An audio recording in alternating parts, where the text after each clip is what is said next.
Good evening. Welcome to Metcalfe. My name is Christiana Robbins. I'm the principal here, and welcome you here to this community meeting.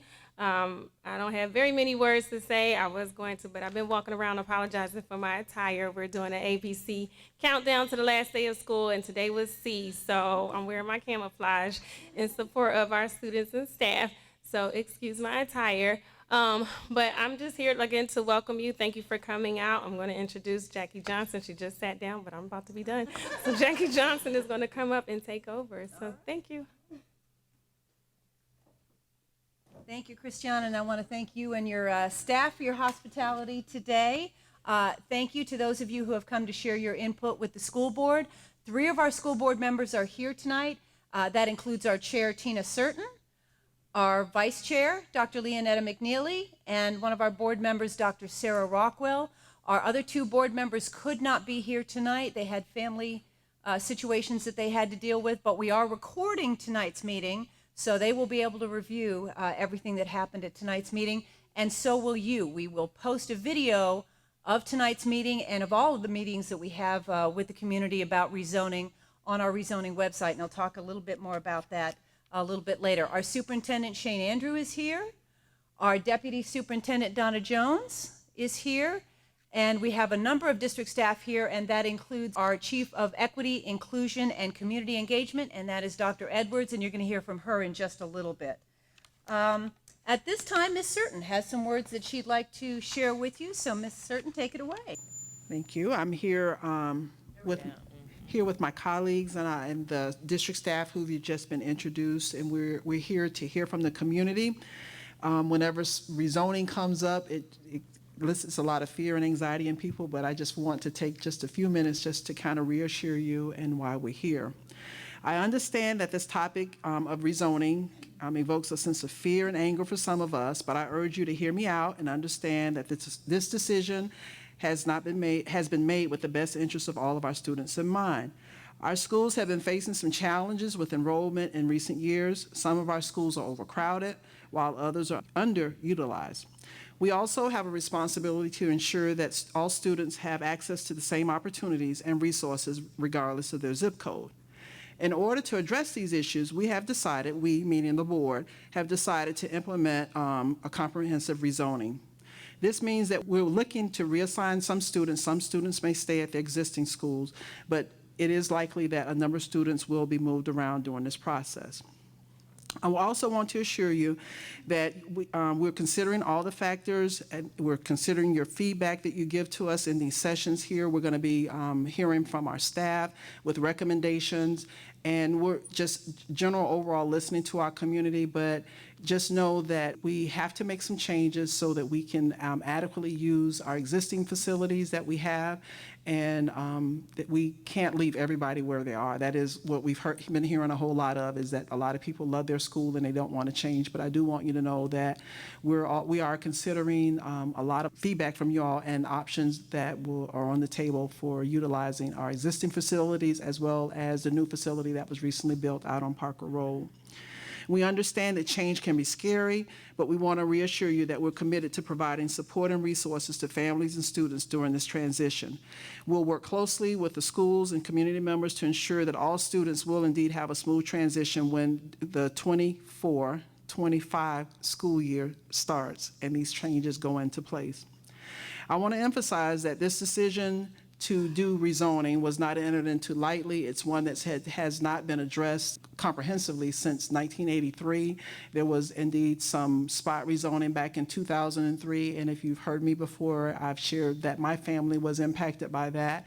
We came to many meetings like this, and we moved out of one school to another, and it was not as horrific as we thought it was going to be. Our daughter and son did just fine.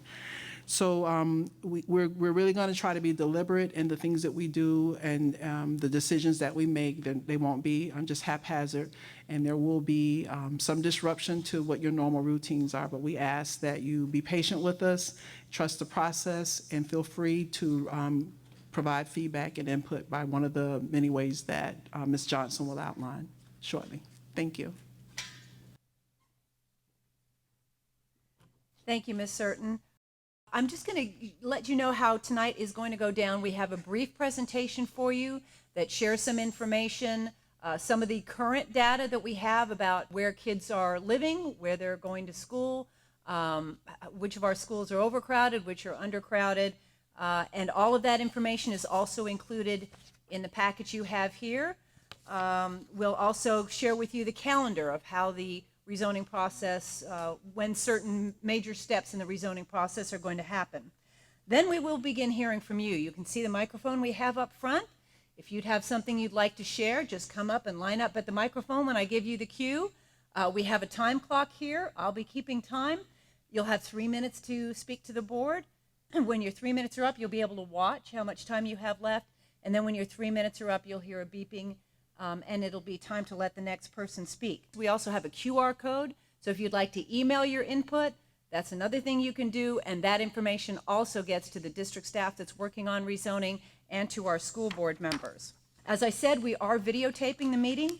We have a pretty extensive website on rezoning, and it's www.sbac.edu/rezoning. All of the videos from all of our previous input sessions are on that website, and we'll keep adding to it. All of the data you're going to see at the presentation tonight, that's on the website, and we'll keep adding to it as we get closer, or as we get further along in the rezoning process. You should have picked up a frequently asked questions page. We also have that on our rezoning page, and we'll keep adding to that as we get more questions from parents that need to be shared with all parents and with all the rest of the community. I do want to stress, no maps have been drawn. No zone lines have been moved yet. There isn't a plan at this point. Our goal was to get public input first before the staff starts working on drawing any new lines. Right now, the plan is for the board to get some proposals sometime in August, and I'll get the details to you in just a few moments. But again, I do want to reassure you, no decisions have been made yet, no plans have been drawn. We're waiting to hear from you first. So at this point, I would like to turn things over to Dr. Edwards, who's going to share some information with you about why we are doing rezoning. And some of that you heard from Ms. Certain as well, but she's got some additional information for you. So, Dr. Edwards?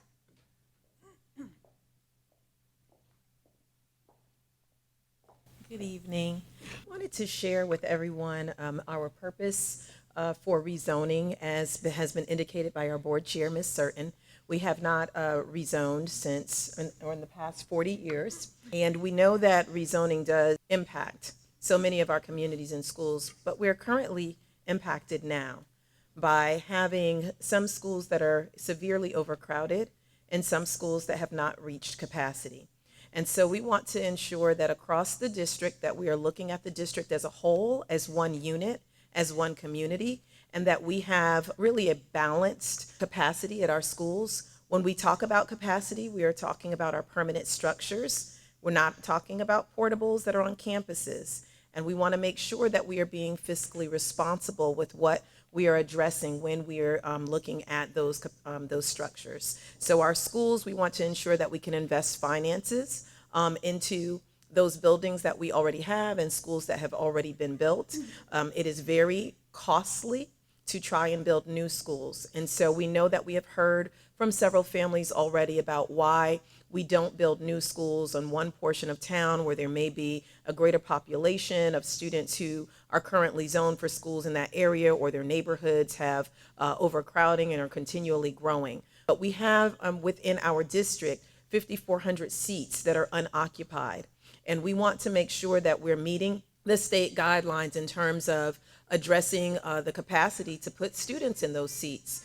As you can see on the slide, that 20 of our 37 schools are at 90% or more capacity. And we have some that are over 100%, 120%. And so there is some very significant crowding that is taking place. We are maintaining the structures that we have, and that we recognize the importance of updating and keeping some of the schools that we have already in existence and allowing them to, as Ms. Certain would say all the time, to have nice things all throughout throughout our county, and not just in some schools. This is a nice facility that we're sitting in, and it would be great to be able to have this type of facility in every school for all of our students.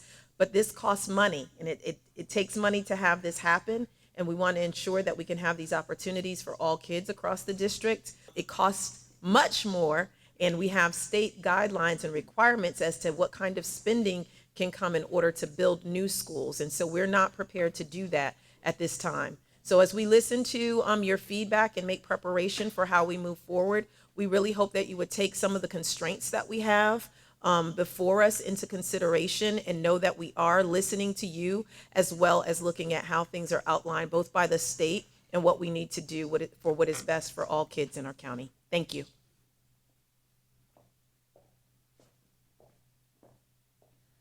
Thank you, Dr. Edwards. At this time, I'd like to ask Suzanne Wynn, she is our Director of Construction and Planning, to share some additional information with you about the current state of affairs here in Alachua County Public Schools. So, Suzanne? Good evening, everyone. I'm really glad to be here, and I'm excited to see everyone. One thing I'd like to mention is to just reiterate some of our goals for rezoning primarily involve creating high-quality learning experiences, and facilities do play a role in creating high-quality learning experiences, as do our staff, our people, our community, our curriculum and programs. So I'm really glad to see you all here tonight. We intend to provide relief to our overcrowded core facilities, which when we have overcrowded schools, they stress our core facilities, and we have situations that our children have to eat lunch starting at 9:30 in the morning. We have overcrowded hallway situations. We have media centers that aren't sufficient to meet the needs of all the students in a school, etc. So that's something that we really care about, is safety and security and quality learning experiences. We also want to make sure that we're using our facilities efficiently and our funds efficiently, which equates to using our funds in a manner that doesn't just involve creating new facilities. It also involves renovating and redeveloping facilities like we've done here at Metcalfe Elementary School. We have our older facilities in the eastern part of our county, and we have overcrowding in the western part of our county. So we have both of those challenges in our district to deal with. So the table that you see basically shows our capacity and enrollment. So the permanent capacity of our buildings, which includes our core facility capacity, as well as the enrollment. And the red highlights represent 90% or above. That's 90% of our capacity is enrolled currently. 85 to 90 is the yellow, and anything below 85% is green. One thing I wanted to mention, that we have over 2,500 seats available and open in our permanent capacities within our elementary schools. And then the next slide represents the middle and high schools. We have over 1,800 open seats in our middle schools and over 1,100 in our high schools. The next maps represent the tables that I just showed you in map form, which I find easier to understand than the tables. These are our elementary schools. A lot of overcrowding in our western part of our county. Our middle schools, and our high schools.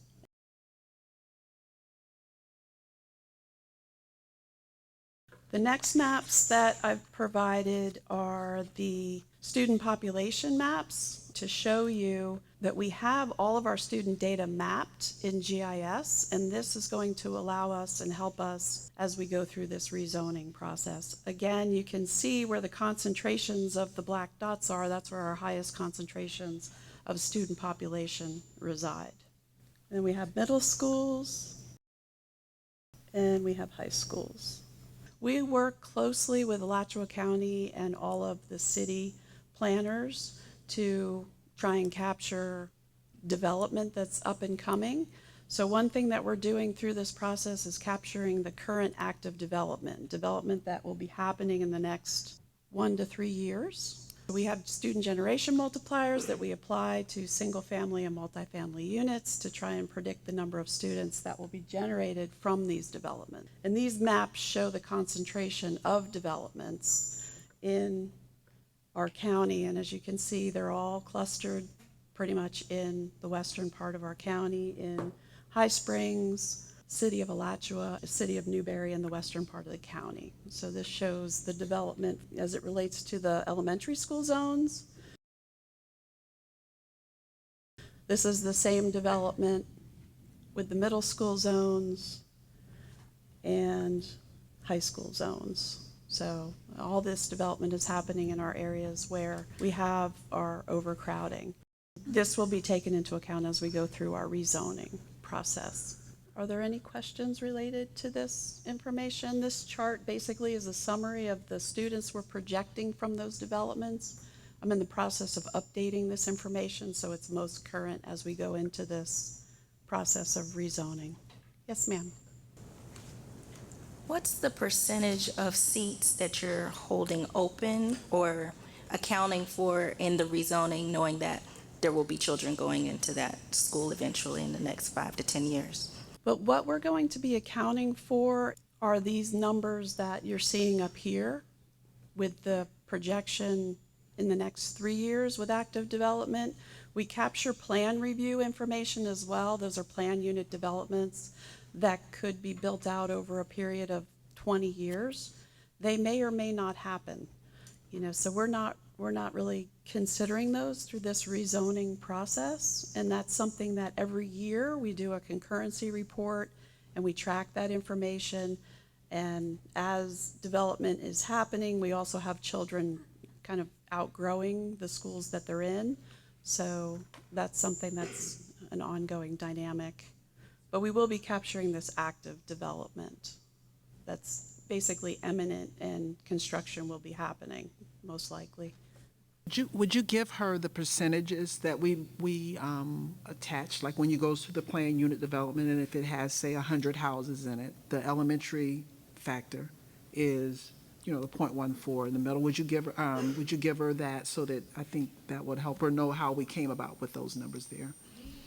This year we're using the factor of 0.12. So for every 100 units of single family units, we predict that there'll be 12 elementary students generated, 6 middle school students generated, and 9 high school students generated. And then for multifamily units, we predict there'll be 9 elementary school students, 3 middle school, and 3 high school students generated. Multifamily units tend to generate less students than single family units. And we do update those every couple years. So we just updated those. Thank you very much.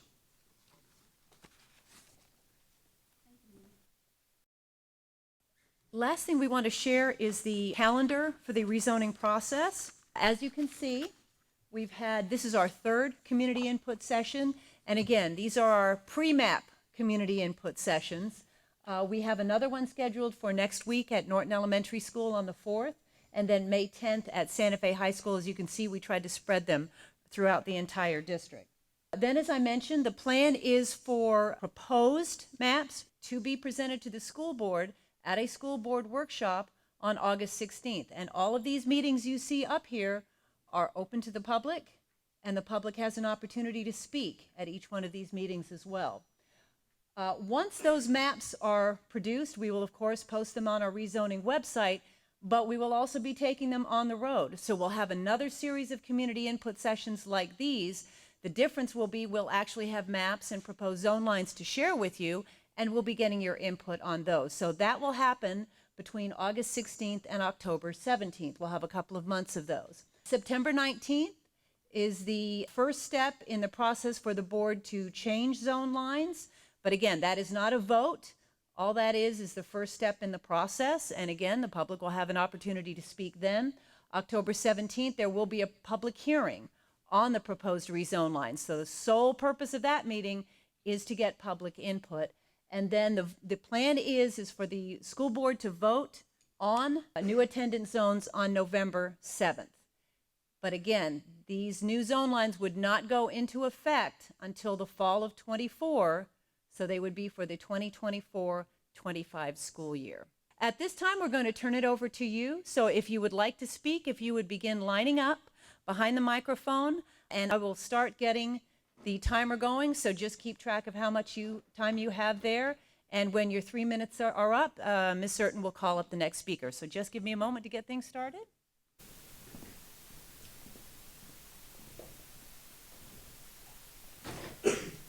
My name is Quinn Richmond. I am a sophomore at Buchholz High School. I am zoned for Gainesville High School, and I read a WUFT article that gave a couple quotes from you guys on the magnet programs, so I'm here to really talk about the magnet programs and kind of the uncertainty that was given around the magnet programs. So, first of all, I really just want to say that despite me being zoned for Gainesville, I really am glad that I chose Buchholz. That's because I attend the Academy of Entrepreneurship, and around this whole rezoning thing, you mentioned overcapacity and all of these things. Well, about the magnet programs, I read in the WFT article from you guys that you would be really driving Buchholz, the academies, either away from Buchholz or into the ground for these overcapacity measures. I just want to talk on behalf of our teachers, Mr. Hoffer and Ms. Roche, on why I think you guys should not even touch the academies. The Academy of Entrepreneurship is a member of DECA, an organization with over 200,000 members across the world. Buchholz is the 9th largest chapter in the world for DECA. 54 of us just attended the International Career Development Conference, where we were able to meet and network with 20,000 other DECA members from across the world and from other states. And prepared for that, we spent months preparing 10-page, 20-page papers, studying for college-level marketing and decision-making exams, practicing for career simulation role plays. These are all skills that many people in other generations wish they had access to in their schools, and stuff that I'm grateful that I have access to. And you know, the uncertainty going forward that if you guys were to move it or to eliminate it for overcrowding reasons or other reasons that you said that magnet schools were not beneficial, I kind of fear for upcoming, you know, middle schoolers, elementary schoolers right now that they wouldn't have the same opportunities that we did, especially at such a great school like Buchholz that offers all the APs. Your measure would affect 675 people at my school. That's 30% of Buchholz. We serve our whole school through our academy by offering branded clothes, food items at our store year-round, and, you know, hot dog cookouts in the fall. The spirit spot at Buchholz and our academies are really the heart of Buchholz, and it would be a shame to see it leave or be eliminated altogether. So in these rezoning efforts, I would ask to preserve our academies for future generations of students who might not have access. Thank you, Quinn, so much for sharing with us. Thank you.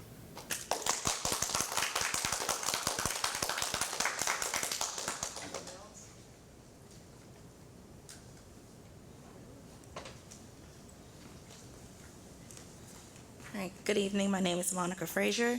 First, I just want to say I'm in favor of the rezone. I believe that children who are in walk zones should remain in a walk zone, but I am in favor of diverse schools, and that may cause a little bit more busing than what we currently have. I am not in favor of magnet programs being used to diversify schools if the magnet program operates as a school within a school, because that is fake diversity if the students don't actually get a chance to interact with one another. And the interaction is what makes having a diverse school a good thing. I would like to say, when you are finally all said and done, ready with the maps, I'd like at that same time for there to be an explanation of the policy of what are the zoning exemptions and what the process is, because inevitably somebody's not going to be happy. They're going to want to remain where they are. And I think if that information is right up front, explained, this is the process of how you can apply to stay where you are or to go somewhere different, that would calm a lot of parents. Also, on your website, right now, I can put in my address and it'll tell me all 3 levels of schools where my children are zoned. I would like to see that available at the same time when these maps are for the new, so that I won't have to call or send an email. I just think as simple as we can make the process of dissemination of information for the parents, the best that we can do that. Those are my thoughts for tonight. Thank you. Thank you, Ms. Frazier, for coming. And when we were looking at this, when we were trying to rezone for School I, for the new school that was built, we had that capability where there was, you could go in and put your address in and you'd see the impact of it. So that we are planning to roll that out, but it won't become live until maps are actually generated.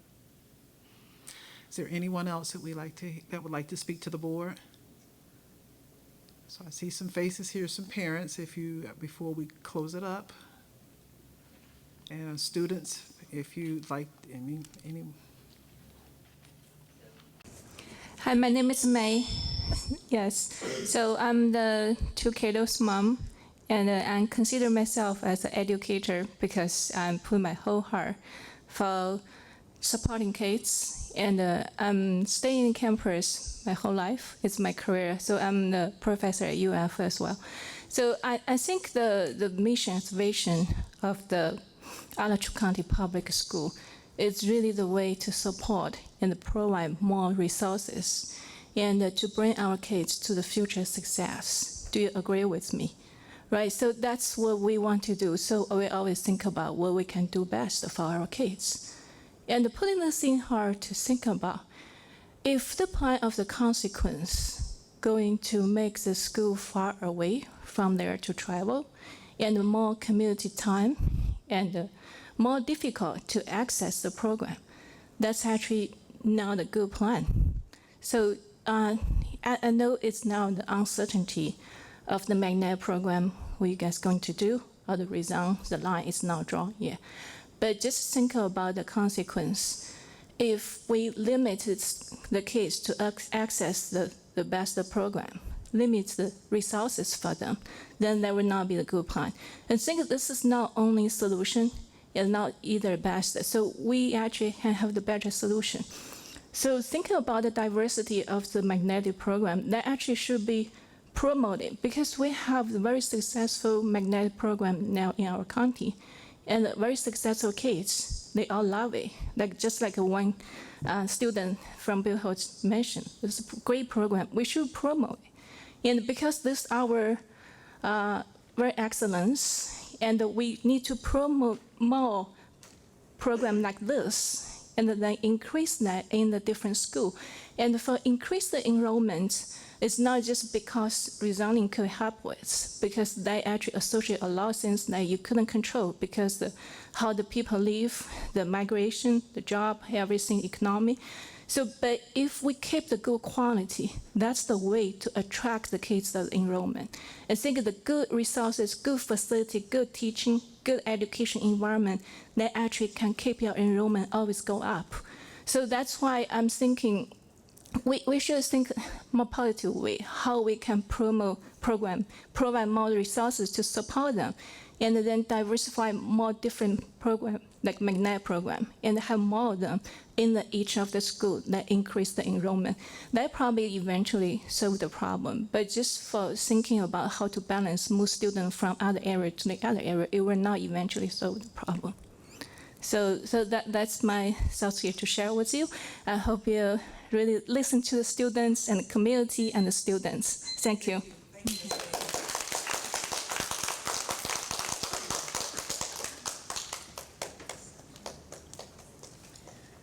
Hi, my name is excuse me, Elena Swanigan.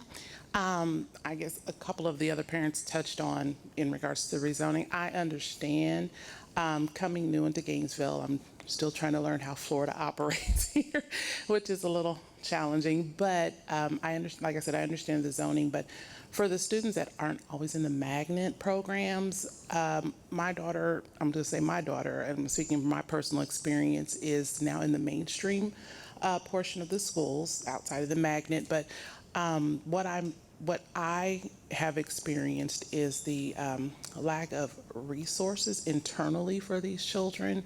It's not so much as far as the population. I think it's more the resources internally. That's just basically what I'm witnessing in the district that we're in.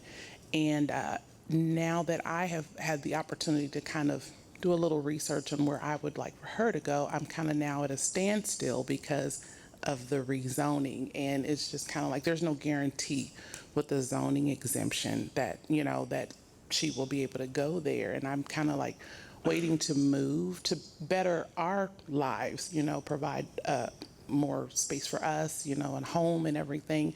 But like I said, it's kind of put my family on pause. And so I appreciate you guys providing this information, first of all, in regards to the rezoning. But the overcrowding, I guess I'm waiting to see the outcome on this thing because I'm kind of skeptical if it will solve the issues because it's not more or less the amount of students.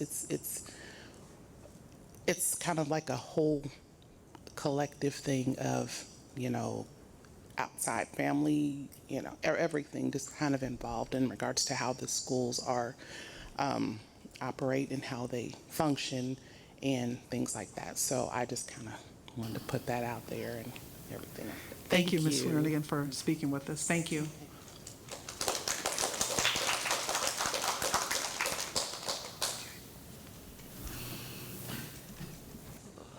Hello.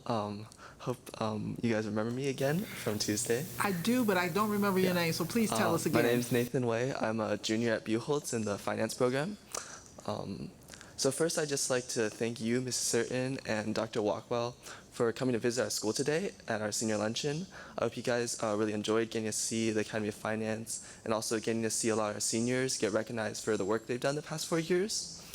And I'd also like to thank you guys for the comments you made there supporting the magnet programs. And I hope that you guys will hold your commitment to maintaining the magnets at Buchholz. Yeah. I guess one thing is, as a student, I understand, like, I'll just talk more about the school and the school idea. I think Buchholz as a magnet program is really the opposite idea because, again, the magnet programs at Buchholz, you only take one class per year there, and the other 5 or 6 classes are with other students, like the regular students at Buchholz. So there's very little, like, you're completely like intermingled with the rest of Buchholz. This is definitely different from some other magnet programs I've been at. I remember when I was in middle school at Lincoln, there was a very stark difference between being in the Lyceum and being in the mainstream classes. Like, we were even fit into separate halls, so there was almost no interaction. And that was definitely like a very concerning point for me. And I do remember as like time went on at Lincoln, they did start trying to mix the classes, but there's still a very big barrier there. That's definitely not the case for Buchholz, but that's something to consider for some of the other magnet programs for sure. But I think since I already spoken to you guys so recently, I'll keep it quick. So yeah, that's it. Thank you. Thank you, Nathan, for coming to speak with us.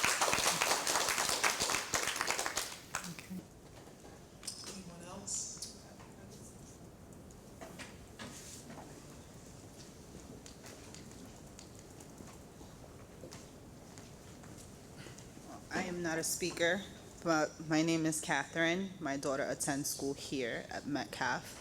The only thing I can say is Come closer to the mic if you would, Catherine. Thank you, Ms. Sorry. Catherine. Thank you.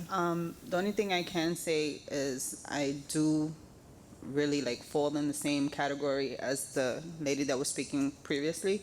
We're new to Gainesville. We just got here. It's been 2 years, so we still trying to find the actual, to be able to be a part of everything. The one thing I can say is that my daughter attends the school and she's doing amazing in the school. So I don't want her to lose that, and that's the reason why I'm here today. I want to make sure that she continues to thrive. She was not doing so well in the previous school that she was in, but she's doing so much better now. And she's getting great grades. She's coming home happy. So I do want her to continue being in the school. And I know that it might not be the case after the rezoning. So that's why, I'm kind of nervous. That's it. Thank you, Ms. Catherine.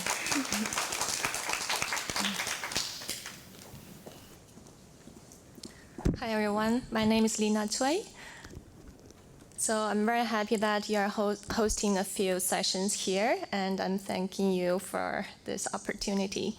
I'm speaking here as a mom of a first grader, and also I'm also an educator at UF. Same thing as my colleague who just spoke. So that's why I think we have been on the same common ground the whole time. We want to give our kids the best education. We want to train the next generation. We want to provide everything we can to them, to our own kids and also to children of others. So I believe equal opportunity is very, very important. So as a professor at UF, we also promote this. We want to give equal chance to all kinds of children of different backgrounds, different talents. So I totally agree with that. And I think magnet program is providing this type of opportunity for sure. Depends on the type of magnet we have in the school. Kids from different locations or different backgrounds apply to the same program that they think they will fit in well. And then they get great education there. So our magnet programs in the district has been the best part, probably, the great part, if it's not the best part, of the school district. The kids are doing great, teachers are doing great, and there are so many competitions nationally, internationally, and they bring honors home, and they serve as role models to many other younger kids to do well at school. So I think the role model, the power of role model is very, very important. Many of our parents, me included, I'm willing to join my kids across the town to here and there, to all kinds of programs. I think that's going to do well, serve good to the kids. That's why I want to request you to preserve the magnet programs we have, so we know the path, which type of programs we can go for. I'm afraid of uncertainty because my kid, we live in Oakmont, so my kid had a few uncertainties while attending the K and first grade and second grade. Every year there's something showing up. We might be moving to another school. So right now we finally decided we can go to Williams to attend the magnet program. And I don't want to change another location next year when it disappears. So I think let's keep the great part of our school system. Thank you so much. Thank you, Mrs. Chow. I hope I said that correctly. And I probably should have said this. I forgot when I first sat down here. The board is not thinking of discontinuing magnets. I'm not really sure where that came from. I'm just we started getting all of those, a lot of emails about that. We did have a workshop where staff brought forward and shared information with the board, because we have 3 new members. So Dr. McNeely and myself have been here, and we have 3 members who came on in November 22. And the purpose of that workshop was to share existing magnet programs that we have, where they're located, the number of students enrolled, their impact. If the students are enrolled, they're attending a magnet, that they're zoned for that school, or if they're their own zoning exemption. Those are all things that we have to account for. But the discussion is not to get rid of magnets. I've suggested that we have special programs at every school, and that will likely help the transportation challenges that we are experiencing in this current school year. But we have to consider everything, because you know, the district is, like it was said earlier, we have schools that are severely overpopulated, and we have schools that are severely under-enrolled. And this school is one. I mean, when I first came on and when we first bought this school here online, it only had 188 students zoned for it. 188 students. And the capacity, if you go to the table, you can see it's a lot more. So that just did not make that, you know, that's not good financial or fiscal sense to have a school with that high of a capacity and to have so few students. But that was a decision that was made before us. But we had to rectify that. So we did a little spot rezoning last year to move some students here. But we're not, the talk has not been to eliminate magnets all over the district. So you all can tell your neighbors, you know, that is not the case. But there may be some changes in location. It may be, we may add additional programs, you know, there may be some changes, but we're not eliminating them. That has not been the discussion with us to give to staff, and staff hasn't brought that to the board as a recommendation. Okay. Come to the mic, sir. Come to the mic. If you would please come to the mic, because since we're recording it, okay. So as I speak at the Oakview, you possibly remember, I think that's all the information like the community got from the workshop. Okay. Regarding the question you just see, like why the people think, because it was talk about the get rid of magnet program, relocate a magnet program. Yeah. So yeah, that's actually that's draw the people's concerns on that. I honestly don't recall there being a comment or a discussion for us to get rid of magnets. That was, I don't think that's true, and I haven't read the WFT article, so I can't comment on that, but I'm going to let Dr. Yeah, just let you know like where it comes to, because you know all the you can see all the parents care about the high quality educations, and they also want that opportunity to open to everybody. Yeah. Absolutely, and I think that that is the concern of the board as well as the members of the school district. What happened in our meeting was that we brought before the board several items according to how rezoning must occur according to policy 5120.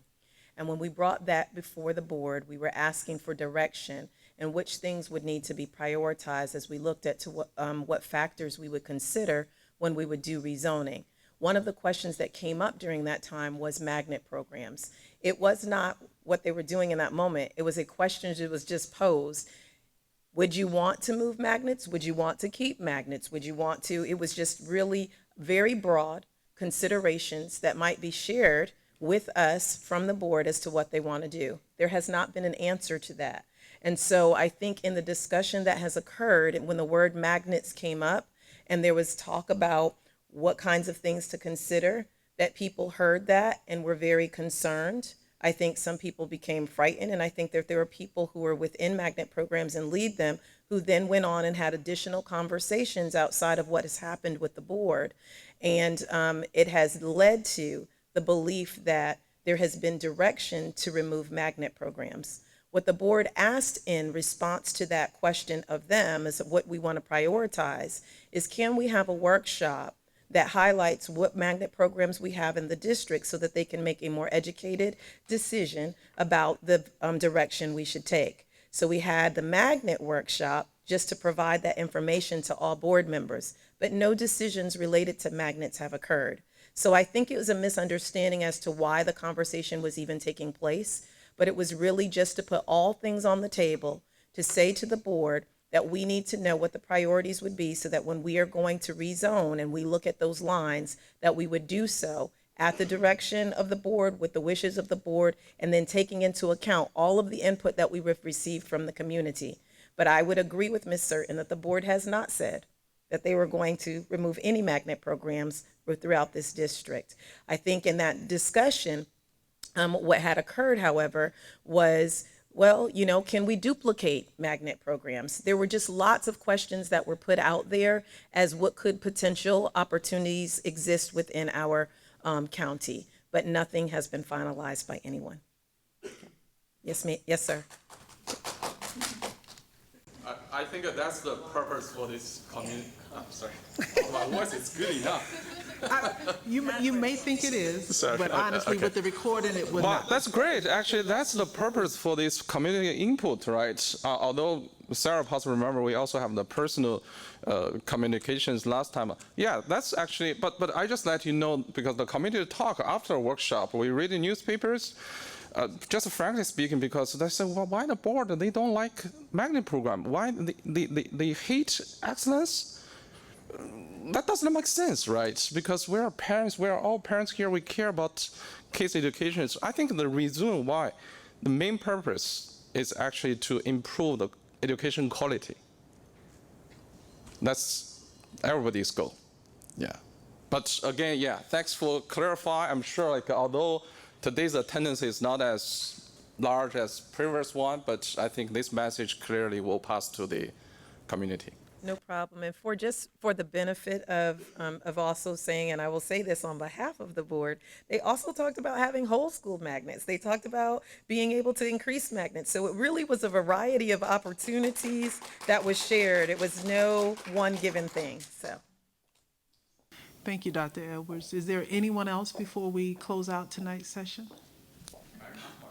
Okay. So do me a favor, give us your name. David, yeah, David. Father for 3 kids. That's possibly, you know, why I care. I not only care about my own kids, I really care about the whole education environment for here. That's actually my first question I want to ask. And since we talk about like expensive, about the buildings, about the large unoccupied space here, but overcrowded there, but what's the long-term goal? Because we cannot, are we going to keep this forever? Like, you know, the people live like 15 miles away from the east, then come here for school. I mostly talk about the high schools, if we see that. I think the high school possibly the most, I know that's a history reasons, you know, the state possibly refused us to build new schools. But when we look at the map, like there's definitely an urgent need for a new high school at Southwest area. So I don't know, like that was in, when we do this resume, is that into your considerations from long-term goal? Yeah. So, Mr. David, I didn't get your last name, so I'm having to refer to you by that, okay? Mr. David, we are in the process, we just started our process of strategic planning. So this stuff has to be done in stages, and I can't give you, we've heard the community say there's a need for a new school in the West, a new high school, but I can't tell you what our long-term plans are because we haven't, we're really trying to take things incrementally, rezoning what we have now, and we'll work with the, to get our strategic plan completed, and hopefully things will clear out as to where we are, and we use these seats, and with growth and looking where money is and all of that type of stuff, but it's incrementally, but we do hear, we've heard the community, and I thought this would be a very wild idea, but will there be a consideration since we have some unoccupied seats here, but we have 3 high school actually accumulated in this area, right? Since today we are on this size, would there be a possibility just combine 3 into 2 and use the resource to actually really develop one? So are you talking about high schools? Yeah. So combine 3 into 2 and use the resources. So it costs like $90 million to build a high school.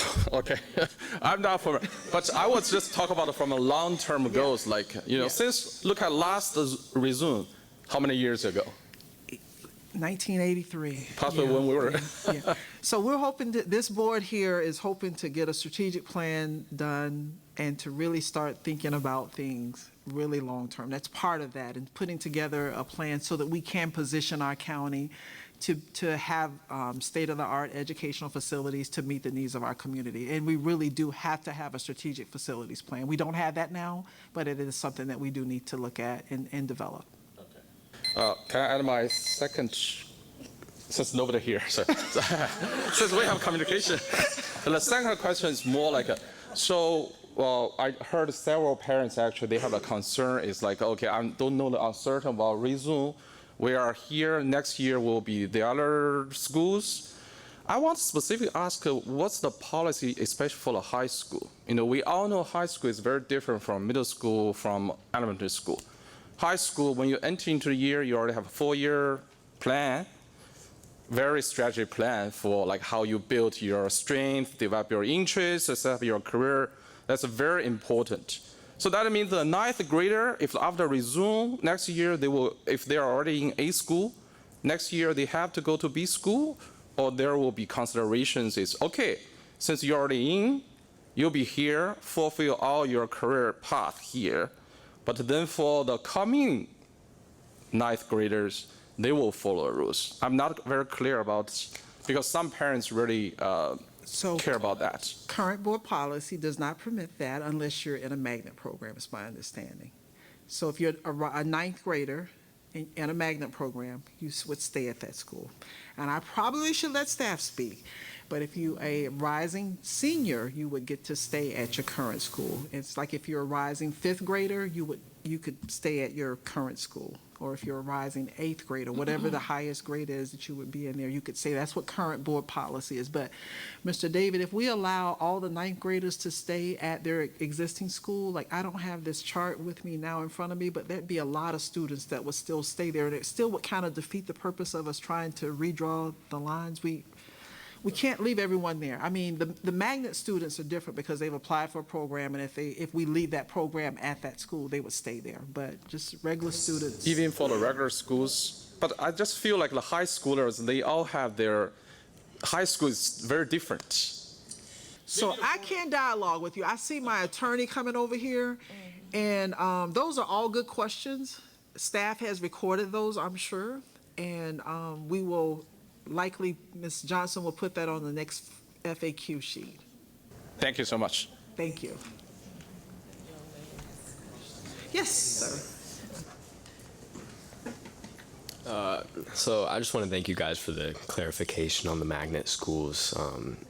I'll have to pass that on to my advisors at DECA, just because there was some misinformation there, it seemed like. But I did have a question about the buses, because you guys haven't mentioned really buses with this rezoning. So would there really be any policy? This doesn't affect me because I drive, but for the elementary, middle, and 9th and 10th graders, or maybe those who can't afford the car in high school, would there be changes to the busing system for the rezoning, maybe because they have to go farther, or magnet students, they might be farther. It seems like there should be some change for the busing system. We haven't made a decision on it, so I can't give you an answer on that tonight. Like, will there eventually be a change? Do you see that like a change in your future? We have to look at everything and leave everything open. Transportation is a big expense, but we haven't made any decision on that. Okay, thank you.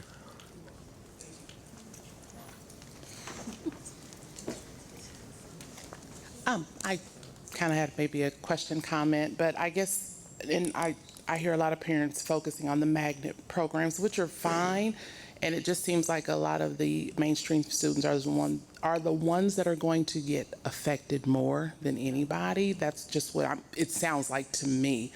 Kind of penalized for not being in a magnet. I'm all for education. That's a high priority in my household. And my daughter was actually in a magnet program, but due to other things, personal things, death, we had a lot of things going on. And mentally, she just was not there. So I put her in the mainstream.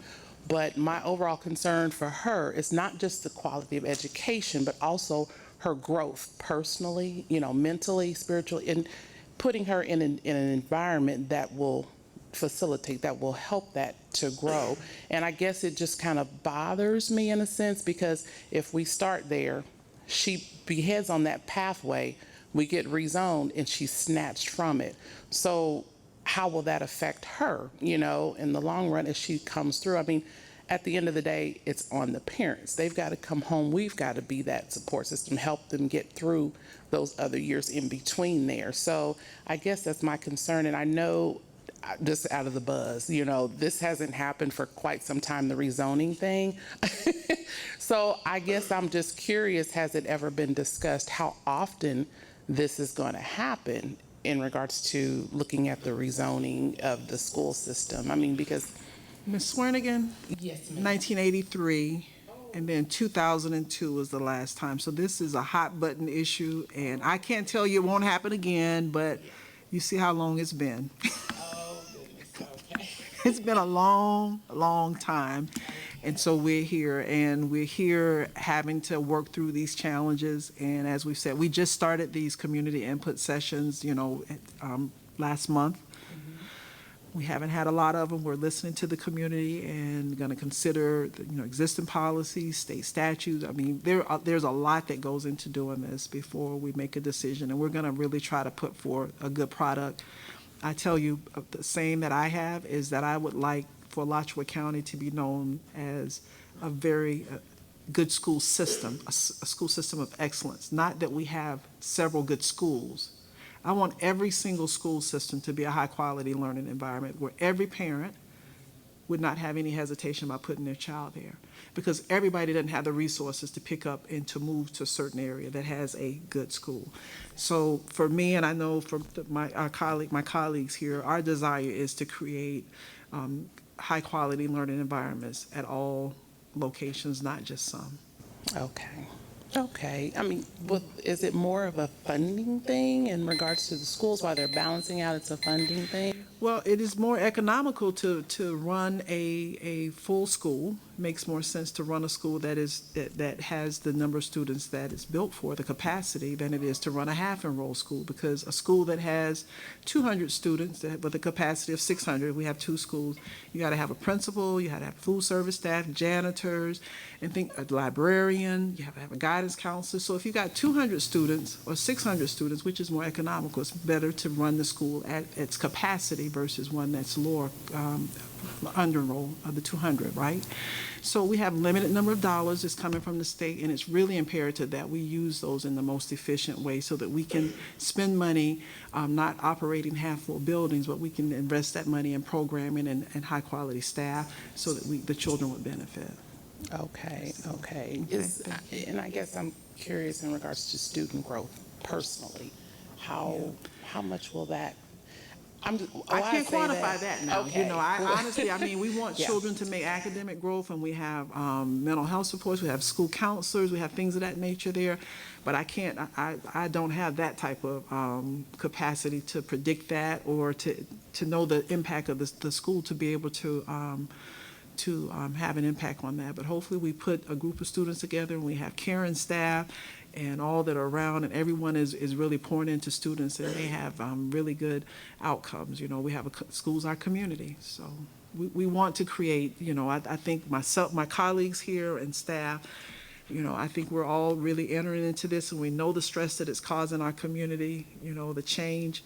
And I ask that everybody trust the process and know that we are really trying to do a good job. I'm speaking for myself and my colleagues and for the staff, and I kind of give some of them a hard time, but I think that we are really, all of us are on the same page and wanting to do this. It hasn't been done in a long time, but we want to do it and do it well and serve our community well. Okay, that's a lot where it's coming from for me, is that fear, that uncertainty, because I've just watched my child, and I don't know, everybody else's circumstances, but I'm just speaking from me and just the change. And like I said, the school, we're on the east side, so the changes, it just, we want to make things better for everybody. We don't want, and I think we can do that. The system has the capacity to be very good for all students. Okay. Thank you so much for coming.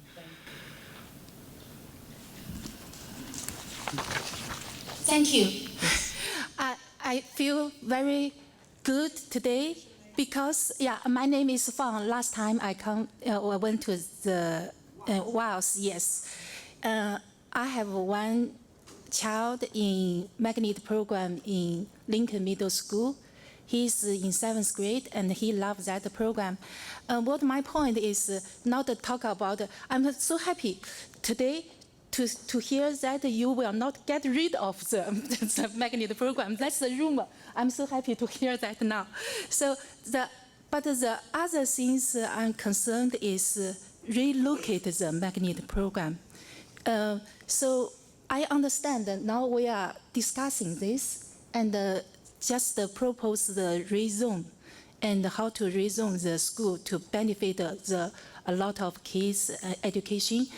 And when we talk about that, I'm thinking about if rezone, can we keep the originally magnet program in each school, like in Lincoln Middle School?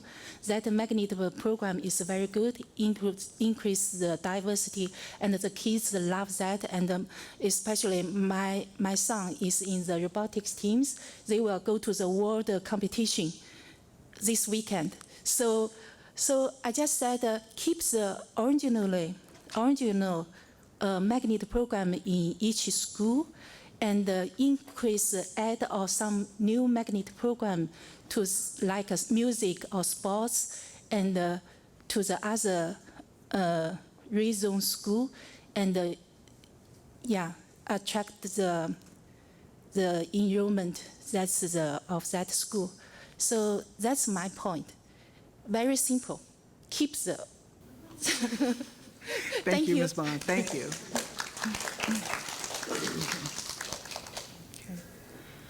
So I think we've heard from. Just very quick. I will not use that. I just have a quick information, maybe not related to the resume, but I just learned like we will have a workshop next Monday at 10 a.m. This is on the superintendent workshop, right? So that workshop, the board members can't talk to each other unless it's at a publicly noticed meeting. And so we're going to have a representative from our state association to come in and speak with us and discuss about doing a superintendent search. Okay. I just have a concern because obviously you see us here after work. Definitely you will not see us at 10 a.m. So the board, can the board consider like making that be available to most of the public? 10 a.m. is really not a good choice. Yeah. So like I said, we can't talk to each other outside of a publicly noticed meeting, and it's really for us to be able to talk and interact with the representative. So it's already been noticed, and there'll be future meetings, but they'll be doing non-workout. Okay, then I will back like in the future maybe. Yeah, like, in the take that future, into they will be at different. Especially anything related to the rezoning stuff, like make sure like we'll not have a 10 a.m. meeting. Thank you. You are welcome to attend our 2 remaining community input sessions. Otherwise, thank you all very much for being here tonight, and have a safe trip home.